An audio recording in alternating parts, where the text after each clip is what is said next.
Hi everyone on LinkedIn. This is Jessi Kessel, owner of Machete Marketing, and I am here joined by Janis Showers, who is the owner of the Car Girls, and I have my Car Girls pen here. Thank you very much. Right So on. today we're going to talk about the fact that one, it's International Women's Day, so happy Women's Day to all our colleagues and friends on LinkedIn. And we want to talk to you about a topic that Janis and I, in private, we've had many conversations about, which is, why aren't there more women in the automotive industry? That's kind of a loaded question. There's lots to talk about. Before I do, Janis, maybe you can talk a little bit about yourself, how long you've been in the industry, and what got you interested in actually getting more involved in the automotive industry and what led to your success now. That's funny when you say that, Jessi, about how did I get involved in automotive. I was hungry and I need to pay my rent. So that's how I got involved in automotive. And they say you can't teach hungry, and that was the case with me. There was a recession in I don't want to go back too far and age myself, but when I graduated from college in advertising, there was a kind of a recession and I couldn't get a job. And I had a friend who sold cars, and she said, "You can do this, come sell cars." And so I needed to pay my rent, I needed a job, and that's how I started selling Chrysler, Dodge, Jeep, Eagle. I had an awesome manager who was very open to, teaching me the ropes and having like a young female salesperson. But I think he'd had experience with my friend who had sort of paved the way. So she came first, and it was tough for her. It was not easy for me to get started, but I was motivated because I didn't want to be homeless. Right. And I guess, that applies to any job that's sales related, right? You have to have that hunger where, you have to have the will to succeed, and you have to be able to do things outside your comfort zone and all that stuff, right? To become successful. Yeah. But let's take a second just to talk about, what was your experience in being a female salesperson within that car dealership environment? What was your kind of, when you first started, what were your challenges? Was it more sales related, or was it related to being a female, in a male dominated industry? Sure. And you and I have talked about this before, Jessi, but sometimes being a female can be an advantage because you do stand out, you are different. And if people are going, I know with the internet today, people are only visiting 1.2 dealerships, but people used to go to 6, 7, 8, 9 dealerships. So you did look different. You were different. That's not to say you still didn't have to know your product. You still didn't have to wow them, give them a dynamite presentation, follow all the steps of the sale, do a good demonstration drive. You still had to follow the steps of the sale. But being a woman made you stand out. And I used to have fun with that. A guy would come in and say, I want to speak to a salesman. I'd say, hey, what a saleswoman do? And then I would take pride in giving them product knowledge. But the customers have always kept me in it, and I think they found having a woman refreshing. And since women can participate in nearly 80% of all consumer buying decisions, obviously women were glad to see me, and I think I was probably more in tune with their needs. Lots of times I would see maybe a sales person who was a man giving a presentation on the showroom floor, and you would see the glazed over look in the woman's eyes because he wasn't giving her news that she could use. So I would always take the features and technology and really apply them, and show customers, not just women, about how they could really use them in real everyday, how they use their car. So that was one of the things that was, an easy success for me right from the beginning. Right. Well, for me, I've told you about my experience when I first started. I also started selling Chrysler, Jeep, Dodge, and first, when I first got into it, I was terrified because I thought, I don't know anything about cars. Like, how am I supposed to sell this, right? And my manager at the time was like, oh, don't worry about it. You don't need to know anything about cars. People ask you the same questions, and it's not, you're not necessarily selling the product first. You're selling yourself first. So being that, friendly people person, is like, what's going to determine if the person even likes you within the first few seconds. And that's something we're always told. But I want to dig a little deeper. And instead of talking about, what your experience was with a consumer coming in, what was your experience with your counterparts, your team members? Being a part of a sales team, which we all know can be, it's competitive. We're all on commission. Everyone wants, the next up and the next sale. What was your experience? Were you treated differently? Did you even see it that way? What? Well, I think because I went into it with the mindset of being a long-term player, I never wanted to jump around. I wanted to stay where I was. I lived close to there. I wanted to stay where I was. So I think because I went in thinking I'm going to stay here, I'm not going to jump around.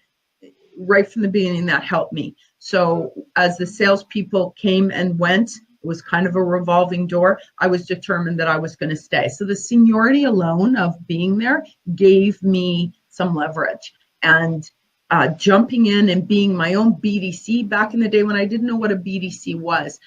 Now that I'm a trainer and I teach BDC, I actually dig out my old binder from 1992 and how I kept track of people, because I was a good little filer. I was good, calling people back up and staying in touch, and I would follow up the people whose customers left. And we had the old desk log.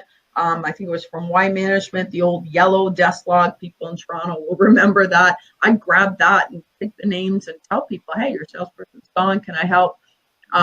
So believe it or not, the revolving door, we called it the Breakfast Club because we had a salesperson start, and he was there an hour and says, I'm going for breakfast. Well, he never came back. So we called it the Breakfast Club. Our business is tough. It's tough on anybody, Jessi, as you know, not just women. It's tough on employees in general. It's certainly not everyone's cut out for it, but there was a saying, what's good for women is good for everybody. So I think changes in the industry that need to be made would not just be good for women, they'll be good for everybody. It would improve. Right. So let's talk about that for a second. I mean, I agree. There's a few changes that I would definitely recommend, but it takes a long time for change to happen, and I think that's why it's so important that we're having this conversation now, because it takes a lot of discussion, and some people are very resistant to change, but it's got to happen. We've got to continue to move forward. So with that said, if you had a magic wand and you could kind of wave it around and you could change something, what would that be to make the industry better, to make it better for women, particularly when they enter into this dealership world? I was at the license office at the MTO, the Ministry of Transportation. They had a sign that can be a pretty volatile place, people waiting, and the sign said, courtesy, dignity, and fair treatment for everybody. And that really rang a bell with me. I actually took a picture of it. So if I could bring something to a showroom with a magic wand, it would be just that: courtesy, dignity, and fair treatment for everybody. I think there's a lot of unfairness on the showroom floor, and I don't think people talk about it a lot. It's all roses and flowers and sales is awesome, and I don't think there's a lot said about the unfairness that exists. And again, it's not just for women, it's for a lot of people. And it has to do with a lot of different things around commissions, around money, around hours. And that's something, offering people flexible time and not making this demand of working in Canada, close Sundays, the dealerships are open 66 hours a week. Women are still doing, Jessi, I read this stat, women are still doing 80% of the unpaid labor. This is childcare, laundry, cooking, looking after the household. Women still bear the burden of this. I know I know men do a lot, but women bear that. So yeah, and you know what? I don't want to tiptoe around this subject, just to be well, a go little for it, Jessi. You have two kids and a husband who has a big job. How do you do it? Right. I mean, it's definitely a challenge for me. I don't want to like trash talk my husband. He's also in the automotive industry, but he works very long hours. He's in a management position. I run a company, so we kind of battle it out sometimes because I feel like I'm in a very important role and I have obligations that I have to fulfill. And we have two very small children and a dog. To throw it into the mix. And anyone who has small children, they get sick. You have to be there. You got to go pick them up early. Sometimes you got to drop them off late because something happened in the morning, and you forgot their snow pants. I don't know, something. And it's a challenge. So you have to work it out. In your house, what that agreement is going to be. But if I could change something, it would be the hours. I mean, my husband sometimes doesn't get home until midnight, 1 o'clock. He works far away, and you can't just tell a customer to get out because it's closing time like they do at the mall. They start flickering the lights, trying to get the gate closed. It's like they're giving you all the signs, and it's totally not like that, even though it's retail. In the car industry, you're still going to try and go for that test drive, and you're still going to go through the whole process, and then they got to get into the box and that whole thing. So it can really keep people pretty late. So I don't know, I would change the hours, and I would be more flexible with people. It's kind of an unsaid thing where if you are on shift until, let's say, 5, like nobody ever leaves at 5, and if you leave at 5, it's like you're part-time hours, right? Part-time. So you can't. Yeah, so even though you want to, most people don't because nobody else is, and you don't want to be that person that's called the part-timer. Or if it's your day off and it's at, the end of the month, you kind of, no one's going to tell you have to, but you kind of know that you should be going in, right? And you should really be hustling, that last few days of the month to get more sales in. So, I mean, it's that untalked about pressure. And it goes for everyone on the team, but it's even harder for women, like you said, when you do have that added, workload of your children and maintaining the house, and you still have to, go get groceries because you have no groceries for the last few days. And you're giving me the shivers. My kids are a little older now, thank goodness, but I raised 2 children while being in the car business, and it wasn't easy. Right. Thank goodness I live close to the dealership. I would go home, literally get them off the bus and make them a snack and head back to the dealership after I got supper ready. And then my husband, the minute he came home, I was back to the dealership doing my deliveries and then whip home again to put the kids to bed. So when you live far away, I'm not sure how you do it, but listening to you talk, I think we may see a natural progression to some more flexibility because consumers are demanding. I recently was at actually it was Dealer Talk, where a woman was talking about what consumers want, especially a lot of women consumers. They don't want this big, long, drawn-out showroom experience. Right. We've probably both been there, trying to entertain kids and keep people busy while they wait an hour and a half to see the business manager or financial services manager, which seems ridiculous. But I think that's still going on. I think consumers are going to demand, they want services, they want things quicker, they want vehicles brought to their door. And I think the ability to work from home, I think giving salespeople access to the DMS, the CRM from home, maybe we'll see a natural progression that would accommodate women. But 100%, I've approached, I don't feel like a lot has changed. My first business before I opened the Car Girls was a company called Fem Logic, Right. where I wanted to teach women about the car business and teach the car business about women. And I feel like nothing has changed. And that was 20 years ago that I had that business. I really feel very little has changed. And I'm sorry for that, but it feels like banging my head against a concrete wall. I was, very enthusiastic. I had a lot of ideas. I didn't find a lot of sales managers who listened to me. I always thought a flex time, job share partnership would work in a dealership. I didn't understand when we advertised for receptionists that we would run out of fax paper for a job that paid less than half of what an average salesperson would make. Right. I thought two dynamite women would make one awesome salesperson, and they could split the money and split the commissions, and there would always be somebody on shift and always somebody to be there when a customer called, and when somebody walked in, and there wasn't the fight with the other salesperson over you took my up, or there would always be somebody there. But I couldn't get any buy-in from this. Oh, that won't work. It's not fair to the other salespeople. How would you figure it out? You can't do job sharing. So, and it was hard to get women interested. They very quickly, just because there isn't a lot of dignity, courtesy, and respect in the showroom. Sometimes, I'm not saying every time. There's a lot of great. I had a lot of great managers who were an awesome help to me and taught me a ton, and they were all male.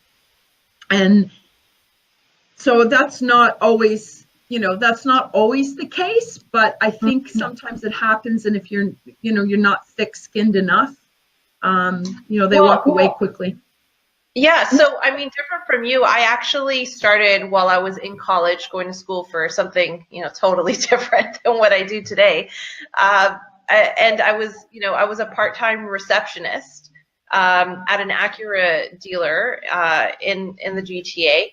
And part of the reason that I didn't ever consider sales as something that I wanted to do, I think, was really a lack of confidence in my part, because I found it more secure and stable in my mind to be a receptionist or to be in a customer service type of role. And even going to school, I never considered something like a commission sales position something that I could do. I didn't have that confidence that that I could make a living doing that. In my mind, I was always raised to go join a big company, a corporation, and work your way up through hard work, and do something that's more stable, so that I could have a family, a family life later on, and I could be there for my children.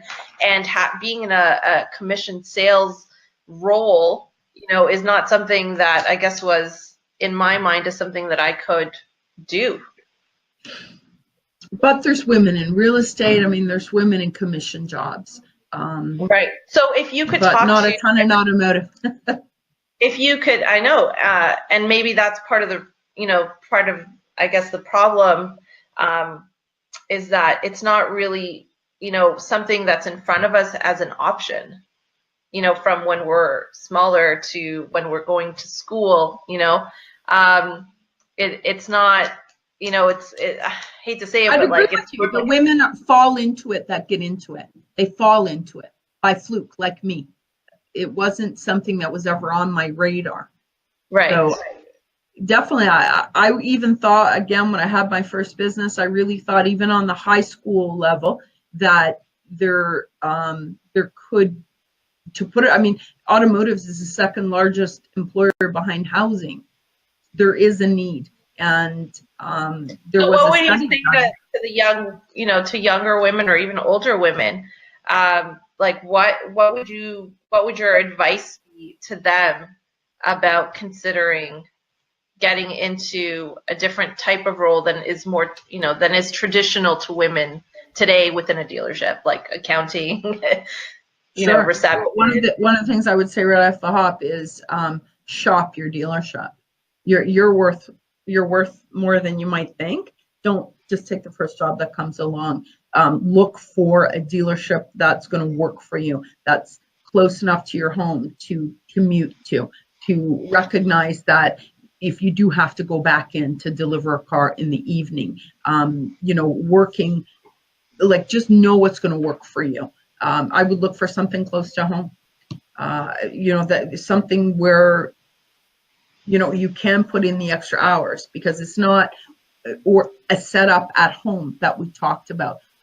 Look for a manager that has flexibility. Interview them. Just don't take the first job that comes along. Yes. Be committed, and also start building your own book of business. Don't rely on the showroom floor. You have connections. You have your own group of friends and family. Bring that to the table. Don't just rely on the dealership to supply with your own leads, because if you're that selling really goes cars, for everyone, right? Absolutely. And if you're selling cars, guess what? Nobody's breathing down my neck that I left at 3:00 when I'm top on the board. I got 21 deals on the board. The closest guys to me, 15. No one's breathing down my neck that I'm leaving early. So that's up to me, though. I always considered that up to me. I didn't consider that up to the dealership. I created my business. So you got to be hungry. You got to go after it. You got to put in the work. It just doesn't come to you. Right? No, I think of course. you just sit there and the business is just going to start rolling in.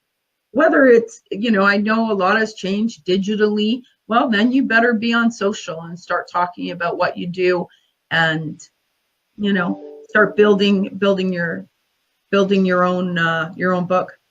Yeah, for sure. And I mean, just like you, we've had, I've had a lot of mentors and people who have guided me along the way, so that, I could do what I do today. Because like I mentioned in the beginning, I didn't really have the confidence, and it was actually a man who was a dealer principal at that dealership who saw something more in me and who really pushed me to get into sales when I didn't really have, that idea.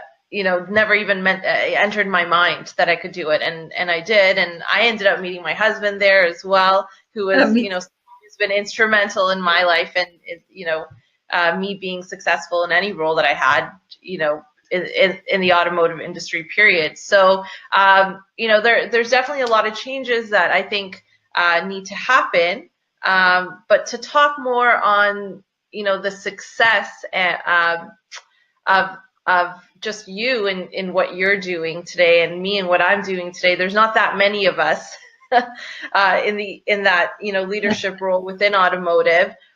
So maybe you can talk about what have your mentors provided for you that allowed you to become successful in your own right within the auto industry, outside of a dealership. Outside of a dealership. And I would say it's crazy, but Grant Cardone, who a lot of people know, and a lot of people think, oh, Grant Cardone is too much.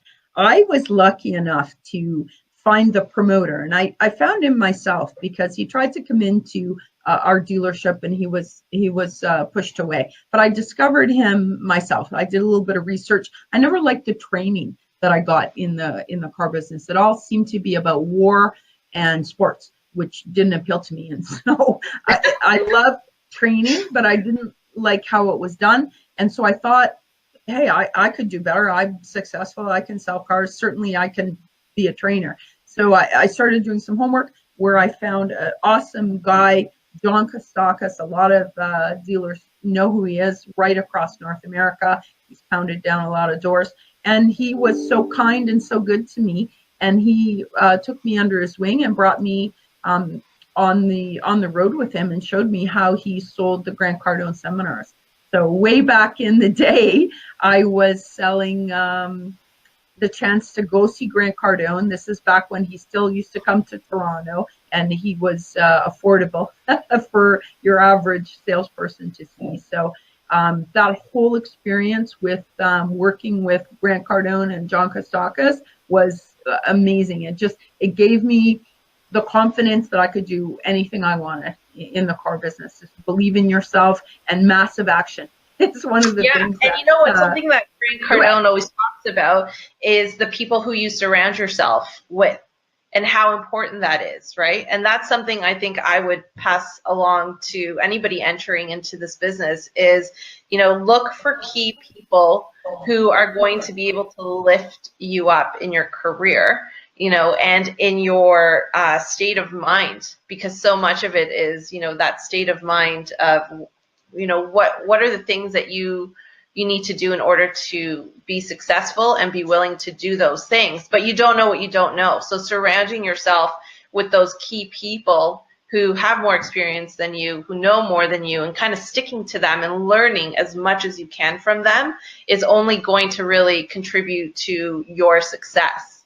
And that's something I think. But they're not going to come knocking on your door, are they, Jessi? You got to go out and look for them. I always like that quote. Success didn't knock on my door, so I knocked it down, or my ship didn't come in, so I swam out to it. I think going out there and finding it, that was a huge stepping stone for me, meeting John Kostakis. I got invited to go to Detroit just because I was interested, and I got to meet Tom Stuker and some really amazing trainers.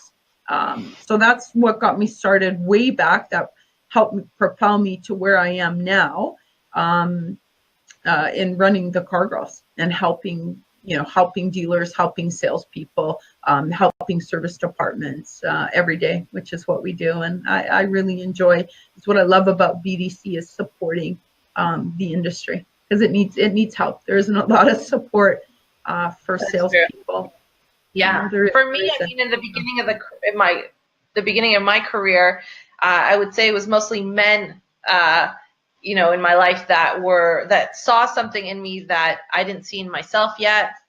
Maybe because I was a little bit younger, so I didn't really self-reflect. I was just kind of going with the flow, and I got recruited from one place to another, and Fareed Ahmed, who is the owner of Dealer Solutions North America now, was one that kind of, got me on the vendor side and dealing with a lot of these dealer principals and owners, and I learned so much from him, and a few others that were key players. But I would say most recently it was you, because some people might know that I used to work for Janis at the Car Girls, and until I met you, I didn't have an example of a woman in the car business who I could relate to, who I could learn from.